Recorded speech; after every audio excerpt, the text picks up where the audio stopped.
namin sa plano, hindi po na-meet lahat yun. At lahat yan may porsyentuhan. Lahat po, Your Honor. Meron ba kayong proyekto na walang porsyentuhan? Na maayos, na matino? Meron ba? Wala. Wala po, Your Honor. Tingnan mo. Hindi ko masabi yung sa ibang lugar, Your Honor. Ang sinasabi ko po yung sa nasasakupan po namin, wala po talaga, Your Honor. Hindi afterthought ito ah. Kaya nga comment dyan eh. Binigyan nyo ng protection si Bryce. Nagpo-ano kayo kay Bryce. Isang Bulacan lang yan eh. Paano yung iba? Eh si Diskaya nationwide. Oo. Kaya inaanuan naman nila si Marcoleta. Na parang niabogado niya na si Diskaya. Diskaya. Eh mas malawak na hawak yun. Eh yung DPWH na siya, kaso nga lang. Bulacan lang yun. Kaya nga BGC.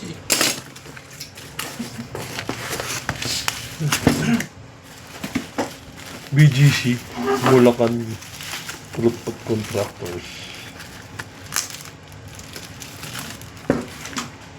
Alam mo ito, habang nangyayari, at that time, Opo, may instruction po lahat to. We're investigating flood control na inaamin lahat ng proyekto, pati classroom, pati hospital, pati tulay, pati kalsada, lahat substandard. No, that's what you're saying, Brian. So, yes po, Your Honor. Makasama ko lang po yung street lights po namin, overpriced po lahat yun. Gumagamit lang sila ng materyales na mababa ang kalidad. Pinabawasan din daw nila minsan ang haba ng proyekto. Kalaunan, din daw ni Hernandez na under-design daw ang mga proyekto at hindi substandard. Ayon kay Hernandez, pinapanobo rin nila ang prosyekto ng proyekto para magkaroon ng perang panglagay sa mga proponent. Ito raw yung over-design. For example po, kung 100 pieces na baka lang dapat ang gagamitin, ang nilalagay po sa product is 200 pieces po na baka. Yung sheet pile po, hindi po totoo ang nagiging canvas yan. Meaning, for example po, ang presyo lang talaga niya is 30 pesos per kilo. May mga ibang bagay po na pinapakarga sa amin dyan. For example, lalagyan po natin yan ng yung hauling fee. So, yung 30 pesos po magiging 40 pesos per kilo. Napakalaking ano po yun, adjustment po yun sa presyo ng materials. Actually, hindi po siya substandard, bali under-design po.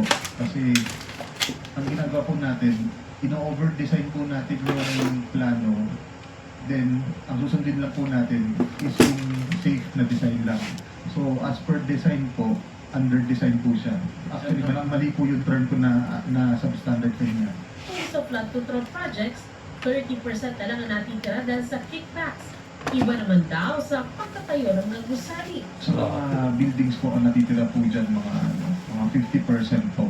So, kalahati lang po talaga ng budget ang ginagamit for construction. walang 10% na bibigay sa proponent. Magiging substandard pa rin ba? Marami pa pong kinoconsider na expenses, Your Honor. I don't know what to say, Your Honor, right? This is the first time that I have heard about all these shenanigans. Pinangalanan din ni Hernandez na may iba pang kongresista na sangkot. Nagbanggit ka kasi ng dalawang kasama namin dito. Ibig ko sabihin, walang mga congressmen na involved. Meron po, Your Honor. Si Kong Tina Pancho po, si Kong Boy Cruz po, saka si Kong Danny Domingo po. So sila, 15 to 20, paano yan? Opo, parang gano'n po nato 15% po to 20%. Si Congressman Danny Domingo ay kasalukuyang kinatawan ng Bulacan 1st District. Habang Bulacan 2nd District Representative naman, si Congresswoman Tina Pancho. Dati namang kinatawan ng Bulacan 5th District si Ambrosio Boy Cruz, na kasalukuyang mayor ng Iginto, Bulacan. Sinusubukan pa natin silang makuna ng pahayan.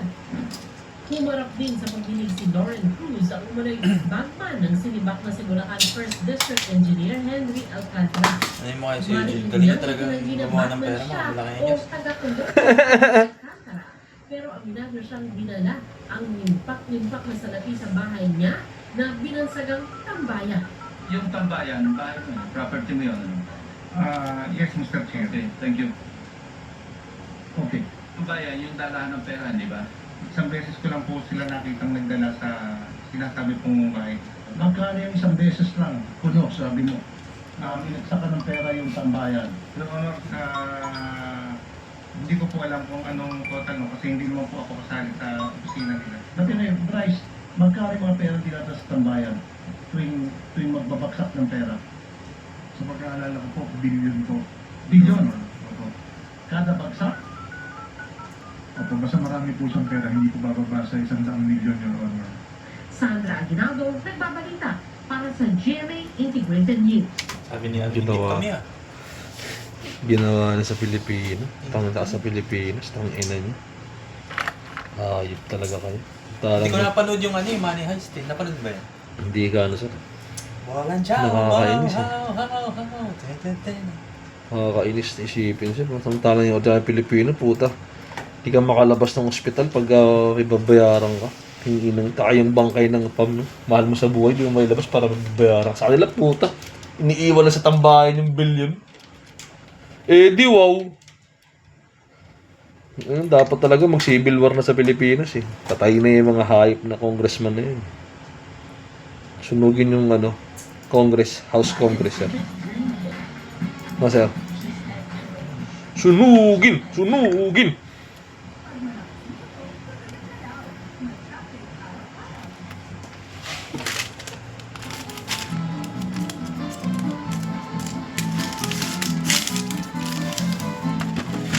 Wala mo dito. Miso na kasaso. Yung ba yun sir? Ciao, bella, ciao, bella, ciao, ciao, ciao. Yung ba yun Sa